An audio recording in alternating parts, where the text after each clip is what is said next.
BJP operation దెబ్బకి ప్రాంతీయ పార్టీలన్నీ వణికిపోతున్నాయి. నెక్స్ట్ టార్గెట్ మేమేనేమో, మా పార్టీని చీలుస్తారేమో అని ప్రతి ప్రాంతీయ పార్టీ, బీజేపీకి ఫ్రెండ్‌షిప్‌లో ఉన్న పార్టీ భయపడుతూనే ఉంది. బీజేపీకి వ్యతిరేకంగా ఉన్న పార్టీ ఆటోమేటిక్‌గా భయపడిద్ది. అంటే బీజేపీ అవసరాన్ని బట్టి శత్రువుని, మిత్రుడిని కూడా చీల్చిద్ది అనేటువంటి ఉంది కాబట్టి అందరూ భయపడుతున్నారు. అయితే ఈ భయం జగన్‌కి లేదా? ఇప్పుడు మమతా బెనర్జీ పార్టీని చీల్చారు. తర్వాత ఉద్ధవ్ థాకరే పార్టీని చీల్చారు. ఇప్పుడు బీజేపీ టార్గెట్ ఏంది? నేను చెప్తూ వస్తున్నాను. 2 టార్గెట్స్ ఉన్నాయి. ఒకటి, బీజేపీ ఎన్‌డీఏ కూటమి బలాన్ని లోక్‌సభలో 2/3కి తీసుకెళ్ళాలి అనేది ఫస్ట్ టార్గెట్. బీజేపీకున్న ఎన్‌డీఏ కూటమికున్న బలాన్ని 2/3కి తీసుకెళ్ళాలి. అంటే మొత్తం 543 మంది సభ్యుల బలంలో 362 మంది సభ్యులు కావాలి. ఇప్పుడు ఈ 362 మంది సభ్యులు అంటే నిజానికి ఎన్‌డీఏ కూటమికున్న బలం అఫీషియల్‌గా 293. ఈ 293 సంఖ్యని 362 మందికి తీసుకెళ్ళాలి. 70 మంది సభ్యుల మద్దతుని అదనంగా పొందాలి. దానికోసం ఈ ఆపరేషన్. సెకండ్ ప్రయోజనం ఏంటంటే ప్రాంతీయ పార్టీని నాశనం చేయాలి. ప్రాంతీయ పార్టీని నామరూపాలు లేకుండా చేయాలి. ఈ 2 లక్ష్యాలతోటి బీజేపీ ఆపరేషన్ చేస్తుంది. అందులో భాగంగానే తృణమూల్ కాంగ్రెస్ పార్టీకి సంబంధించినటువంటి 20 మంది ఎంపీలని ఇప్పుడు ఎన్‌డీఏ కూటమిలో కలుపుకోగలిగారు.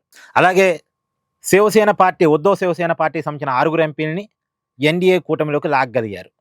ఇప్పుడు 26 మంది, అంటే మమతా బెనర్జీ పార్టీకి సంబంధించిన 20, ఉద్ధవ్ థాకరే పార్టీకి సంబంధించిన 6, మొత్తం 26. 26 మంది కలిపిన ఎంతకవుతున్నారు? 315 అవుతుంది సంఖ్య. కానీ కావాల్సింది ఎంత? 362. అంటే ఇంకా చాలా కావాలి. ఇప్పుడు డీఎంకే పార్టీతో చర్చలు జరుగుతున్నాయి. డీఎంకే పార్టీ కనుక ఇండైరెక్ట్‌గా కనుక ఎన్‌డీఏ కూటమికి కోఆపరేట్ చేస్తానంటే 22 మంది ఎంపీలు డీఎంకే పార్టీకి ఉన్నారు కాబట్టి వాళ్ళు కొంత బీజేపీకి కొంత సహకరిస్తారు. ఇండైరెక్ట్ సహకారం. అంటే ఆ సమయంలో వాకౌట్ చేసి బయటకు వెళ్ళిపోవటం. ఇప్పుడు వచ్చే పార్లమెంట్ సమావేశాల్లో 2 బిల్లులు, డీలిమిటేషన్ బిల్లు, మహిళా బిల్లు. ఈ 2 బిల్లులు రాజ్యాంగ సవరణ బిల్లు ఆమోదించుకోవడానికి వీలుగా 2/3 బలం కావాలి. సో బిల్లులు ఏది పాస్ చేసినా బీజేపీ, డీఎంకే ఇక వాకౌట్ చేసి వెళ్ళిపోయేలాగా డీఎంకేతో ఏదో చర్చలు జరుగుతున్నాయి. అదొక పక్కన. ఒక 25 మంది ఎంపీలని సమాజ్వాదీ పార్టీ నుంచి లాగేస్తారు అనేటువంటి చర్చ ఉంది. సో 25 మంది ఆల్రెడీ ఇందాక మనం మాట్లాడుకున్న 315 మందికి కలిపితే దగ్గరగా 340 దాకా వస్తారు. 340 ప్లస్ డీఎంకే వాళ్ళు 22 మంది ఇండైరెక్ట్ కోఆపరేషన్ చేస్తే ప్రతి బిల్లు బీజేపీ పాస్ చేసుకోవచ్చు. ఇప్పుడు వీళ్ళు కాక అనఫిషియల్ మిత్రపక్షాలు ఉన్నాయి బీజేపీకి. జగన్మోహన్ రెడ్డి లాంటి వాళ్ళు.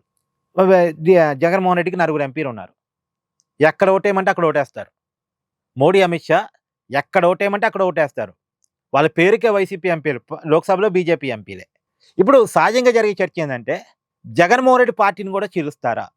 నేను ఆల్రెడీ చెప్పా, జగన్మోహన్ రెడ్డి పార్టీని చీల్చకపోవచ్చు. ఎందుకు చీల్చకపోవచ్చు అంటే ఇప్పుడు టీడీపీ బీజేపీతో పొత్తులో ఉన్నప్పటికీ కూడా రాజకీయంగా పొత్తులో ఉంది. ఇప్పుడు కొన్నాళ్ళు బీజేపీతో టీడీపీ పొత్తులో ఉంది, కొన్నాళ్ళు విడిపోయింది. 1999, 2004 ఎన్నికలు బీజేపీతో కలిసి ఎన్నికలకు వెళ్ళింది టీడీపీ ఎన్డీఏ కూటమిలో భాగంగా. మళ్ళా 2004లో ఓటమి తర్వాత ఎన్డీఏ నుంచి విడిపోయింది. 2009లో కమ్యూనిస్టులు టీఆర్ఎస్తో కలిసి టీడీపీ వెళ్ళింది. మళ్ళా 2014లో బీజేపీతో కలిసింది. మళ్ళా 2019లో బీజేపీతో విడిపోయి సొంతంగా పోటీ చేసింది. మళ్ళా 2024లో మళ్ళా బీజేపీతోటి జనసేనతో కలిసి ఆంధ్రప్రదేశ్ ఎన్నికల్లో పోటీ చేసింది. అంటే ఒక్కోసారి బీజేపీతో కలుస్తుంది, ఒకసారి విడిపోతుంది. ఇది కేవలం రాజకీయంగా. ఇదంతా ప్రజలకి కళ్ళ ముందు కనపడేలా. విడిపోయినప్పుడు కారణం చెప్తున్నారు, కలిసినప్పుడు కారణం చెప్తున్నారు. ప్రజలు ఆమోదించవచ్చు, ఆమోదించకపోవచ్చు. కానీ బీజేపీతో కలిసినప్పుడు కారణం చెప్తున్నారు, కలవనప్పుడు కారణం చెప్తున్నారు. కానీ టీడీపీ రాజకీయంగా కొన్ని స్టెప్లు వేస్తుంది. అవసరాన్ని బట్టి కలుస్తుంది, అవసరం లేనప్పుడు విడిపోతుంది. కానీ జగన్ అలా కాదు. అలా లాయల్గా పడి ఉంటాడు బీజేపీ. పైగా చంద్రబాబు నాయుడు చేయలేని సహాయం జగన్ చేస్తుంటాడు.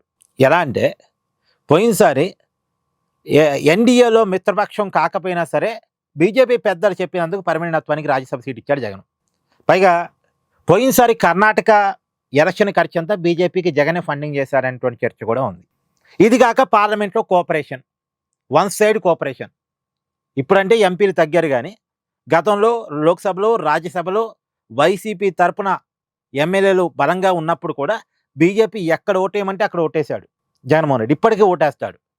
కాబట్టి అలా లాయల్గా 2019కి ముందు నుంచి కూడా బీజేపీతో అలా పడి ఉన్నాడు జగన్. కాబట్టి కొద్ది జగన్ పట్ల ఒక రకమైనటువంటి ఒక సానుభూతి, ఒక జాలి బీజేపీకి ఉంటుంది. పైగా రెండో కారణం ఉంది. ఇప్పుడు వైసీపీని నాశనం చేశారనుకోండి, ఆ ఓట్ బ్యాంక్ బీజేపీ వెనక్కి రాదు. ఇప్పుడు వైసీపీ వెనకాల ఓట్ బ్యాంక్ ఏంది? పాత కాంగ్రెస్ ఓట్ బ్యాంకు.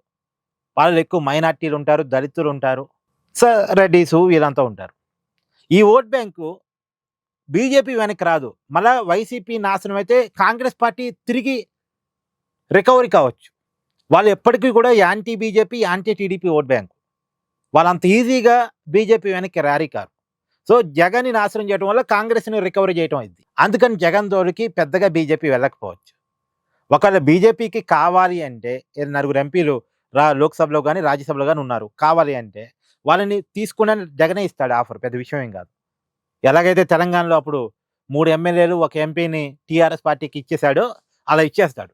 అందులో రాజ్యసభలో వైసీపీకి ఉన్న 9 రాజ్యసభ సభ్యులు కూడా ఖాళీ అయిన కొద్ది ఈ కూటమికి వస్తాయి. నేను మొన్న కూడా చెప్పాను, 4 రాజ్యసభ స్థానాలు ఉన్నాయి వైసీపీ. ఆ 4 ఉన్నంతకాలం ఉంటారు. ఖాళీ అయిపోతే ఆ స్థానాలు మళ్ళీ ఇప్పుడు కూటమికే వస్తాయి. ఎందుకంటే ఒకప్పుడు వైసీపీకి అసెంబ్లీలో ఉన్న బలం ఇప్పుడు లేదు కాబట్టి రాజ్యసభ సభ్యులను ఎన్నుకునేది ఎవరు? ఎమ్మెల్యేలు. వైసీపీకి సంబంధించినటువంటి వ్యక్తులు రాజ్యసభలో ఉన్నారు, ఇప్పుడు లేదుగా బలం. కాబట్టి ఖాళీ అయిన తర్వాత ఆ సీటు కూటమికే వస్తాయి. సో రాజ్యసభలో వైసీపీని చీల్చాల్సిన అవసరం లేదు అసలు. ఆటోమేటిక్గా అవి కూటమి స్థానాలే. ఆల్రెడీ వైసీపీ తరఫున ఉన్న వాళ్ళు బీజేపీకి ఓటేస్తారు. వాళ్ళు ఖాళీ అయిన తర్వాత కూడా ఈ కూటమిలోకి వస్తాయి కాబట్టి వాళ్ళని అసలు చీల్చాల్సిన అవసరం లేదు, వాళ్ళని లాక్కోవాల్సిన అవసరం లేదు. కాబట్టి వైసీపీ పార్టీ సేఫ్గానే ఉన్నట్టు లెక్క బీజేపీ విషయం.